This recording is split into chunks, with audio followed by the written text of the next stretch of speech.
అందరికీ హాయ్ అండి.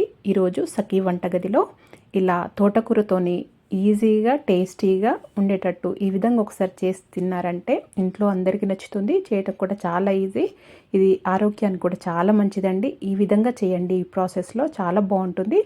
ఇక్కడ నేను ఒక పెద్ద కట్ట ఇలా తోటకూర తీసుకొని ఇలా క్లీన్ చేసి పెట్టుకున్నానండి. ఈ కాడలేమో ముదిరినాయి కదండి, వీటిని పడేయకూడదు. వీటితోని వేరే రెసిపీ కూడా చేయొచ్చు. నేను అది కూడా చూపిస్తాను కావాలంటే మీకు. ఇక్కడ నేను పొయ్యి పైన ఒక మట్టి పాత్ర పెట్టుకొని ఒక టేబుల్ స్పూను పల్లి నూనె వేసానండి. కొద్దిగా ఆవాలు జీలకర్ర వేసుకోవాలి. వేసుకున్న తర్వాత ఈ ఆవాలు జీలకర్ర కొద్దిగా వేగాలి. వేగిన తర్వాత మనము కట్ చేసి పెట్టుకున్న 2 ఉల్లిపాయలు ఇలా చిన్న కట్ చేసి పెట్టుకుని వేసుకొని వేయించుకోవాలి. వీటిని కూడా కొద్దిగా సగం మగ్గితే చాలండి, మరి మొత్తం ఫ్రై కానవసరం లేదు. ఈ ఉల్లిపాయలు ఇలా సగం మగ్గిన తర్వాత మనము ఈ తోటకూరని మంచిగా కడుక్కొని చిన్న కట్ చేసి పెట్టుకున్నాను. ఇలా చిన్న కట్ చేసి పెట్టుకుంటే బాగుంటుంది. ఇలా కట్ చేసి పెట్టుకున్న తోటకూర వేసుకోవాలి. ఇప్పుడు దీంట్లో ఒక 1/2 టీ స్పూన్ పసుపు వేసుకోవాలి. వేసుకొని అంత మంచిగా కలుపుకొని మూత పెట్టేసి మగ్గనియాలి.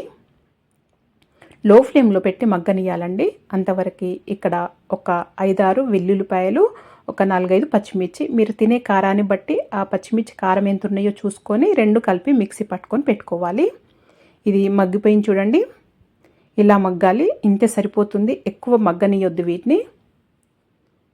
మరి ఇది ఎక్కువగా ఫ్రై చేయొద్దండి. ఎప్పుడు ఆకుకూరల్ని దాంట్లో ఉన్న పోషకాలు పోతాయి. ఇప్పుడు మనము మిక్సీ పట్టుకున్న పచ్చిమిర్చి వెల్లుల్లిపాయ పేస్ట్ వేసుకోవాలి.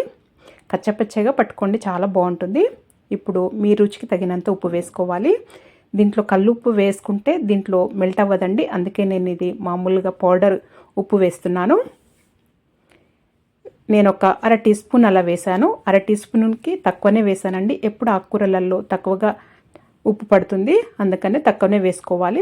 వేసుకొని మంచిగా కలుపుకొని మళ్ళీ 1 నిమిషం పాటల్లా మగ్గనిస్తే సరిపోతుంది. ఎక్కువగా మగ్గనియొద్దు. ఎప్పుడైనా కానీ ఆకుకూరల్ని ఎక్కువగా ఉడికించొద్దు. జస్ట్ 60 to 80% ఉడికితే చాలండి. మొత్తం ఉడకనియొద్దు. మొత్తము ఇట్లా ఫ్రై అయినట్టు అయినా కానీ ఎక్కువగా ఉడికినా కానీ దాంట్లో ఉన్న పోషకాలు పోతాయి. అందుకనే ఇలా కొద్దిగా ఉడికితే సరిపోతుంది. చాలా బాగుంటుంది.